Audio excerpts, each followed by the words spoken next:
जी नमस्कार, मैं doctor Pushpa Kumari, department of psychology, Kamala Rai college, Gopalganj, JB university Chhapra.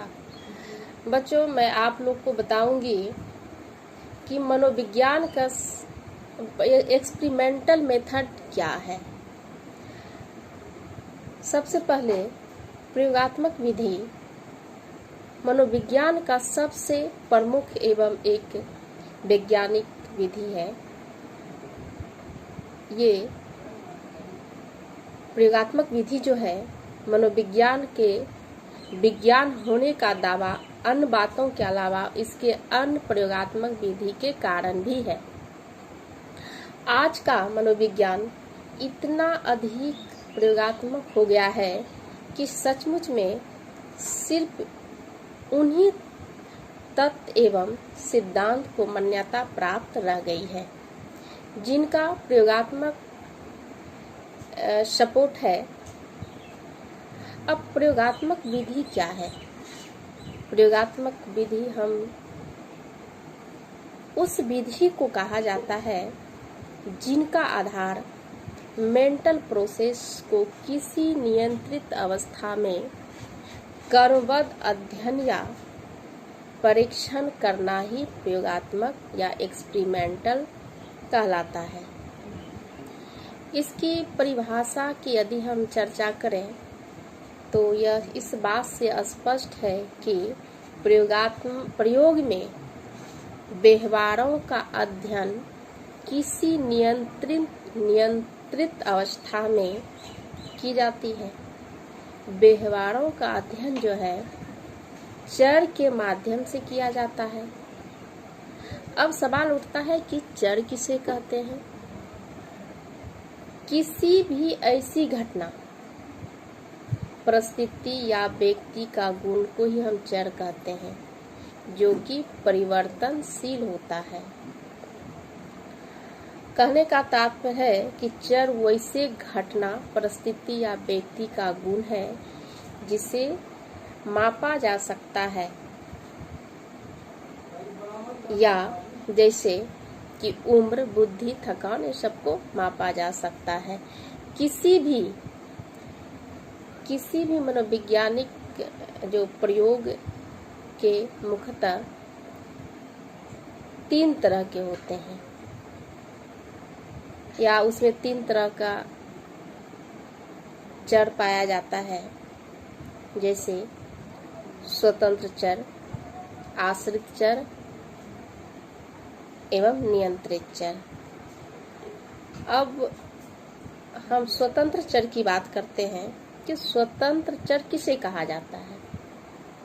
जिसमें कि प्रयोगकर्ता जोड़ तोड़ करता है तथा जिसके प्रभाव को दूसरे चर पर अध्ययन भी किया जाता है।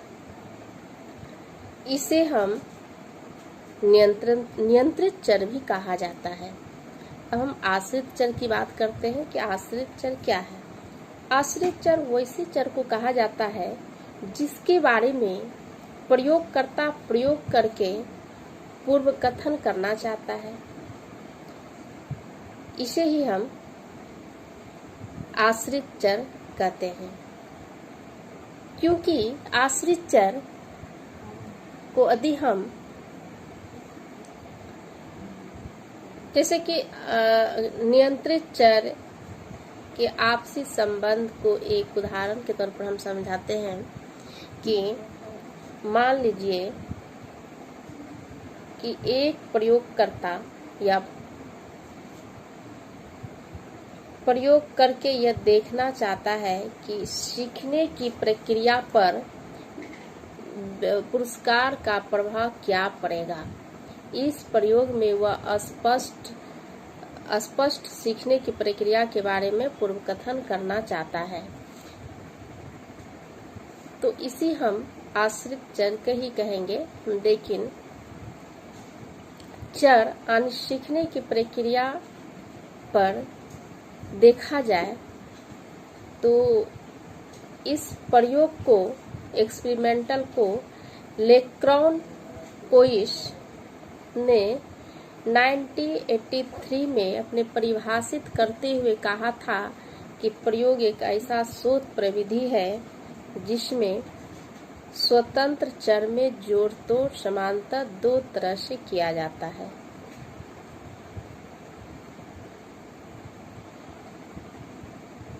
वह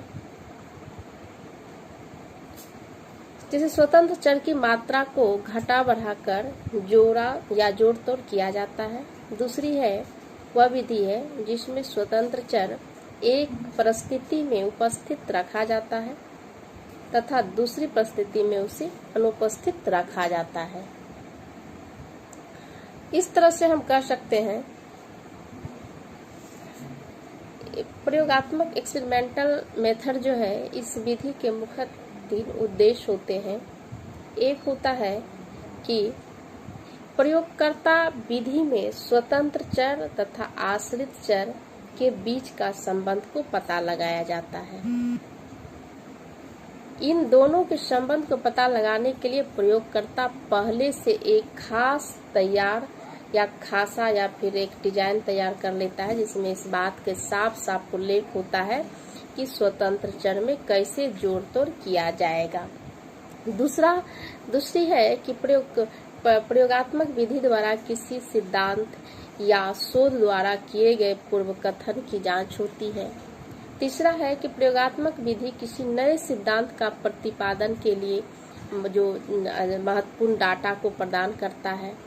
अब हम प्रयोगात्मक विधि का जो एक्सपेरिमेंटल मेथड है, इसके कुछ एक गुण है, गुण और दोष ही पाए जाते हैं। तो हमसे सबसे पहली बात हम गुण की चर्चा करेंगे। गुण में प्रयोगात्मक विधि का एक प्रमुख गुण इस प्रकार है, जो कि कहा जा सकता है कि प्रयोगात्मक विधि में प्राणी या जीव के व्यवहार एवं मानसिक प्रक्रियाओं को संबंध चर का अध्ययन एक नियंत्रित अवस्था में आने समांतर प्रयोगशाला में की जाती है।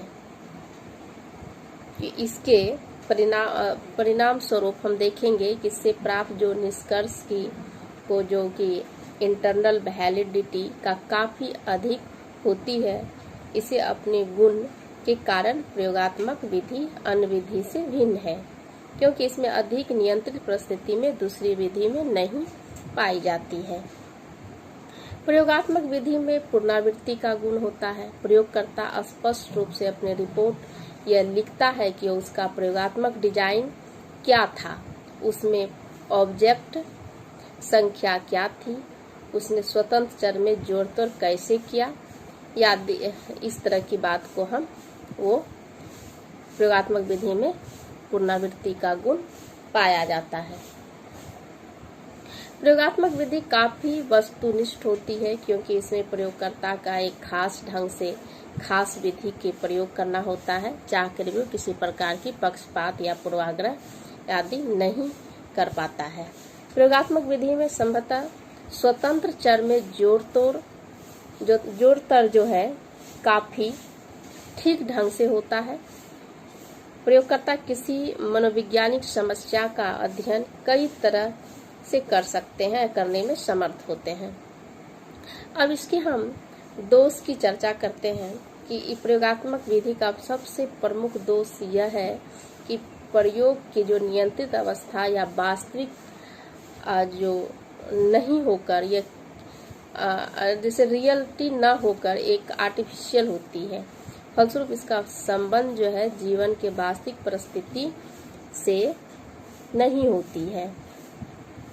दूसरा हम कह सकते हैं कि प्रयोगात्मक विधि में कुछ विशेष प्रकार का दोष स्वाभाविक रूप से सम्मिलित होता है। जो प्रयोक्ता एक्सपेरिमेंटल बैस तथा प्रतिदर्श पूर्वाग्रह दो ऐसे महत्वपूर्ण दोष है जो एक्सपेरिमेंटर बेस के प्रयोगकर्ता में प्रयोक्ता अपनी उम्मीद की प्रत्याशा आदि प्रयोग के परिणाम तथा परीक्षण आदि का प्रभावित करता है। तीसरा है कि प्रयोगकर्ता कुछ ऐसे दोष हैं जिन्हें कि पशु पर तो किया जा सकता है, परंतु मनुष्य पर नहीं किया जा सकता है। इसका परिणाम यह होता है कि प्रयोगात्मक विधि का कार्यक्षेत्र सीमित होता है। इन दोषों के बावजूद भी प्रयोगात्मक विधि मनोविज्ञान की सबसे वैज्ञानिक विधि मानी गई है। आजकल मनोविज्ञान में इन सिद्धांतों एवं तत्वों को कोई मान्यता नहीं है जिनका प्रयोगात्मक समर्थन या एक्सपेरिमेंटल सपोर्ट नहीं है या बहुत ही कम है। इस प्रकार हम एक्सपेरिमेंटल मेथड समाप्त करती हूँ। धन्यवाद।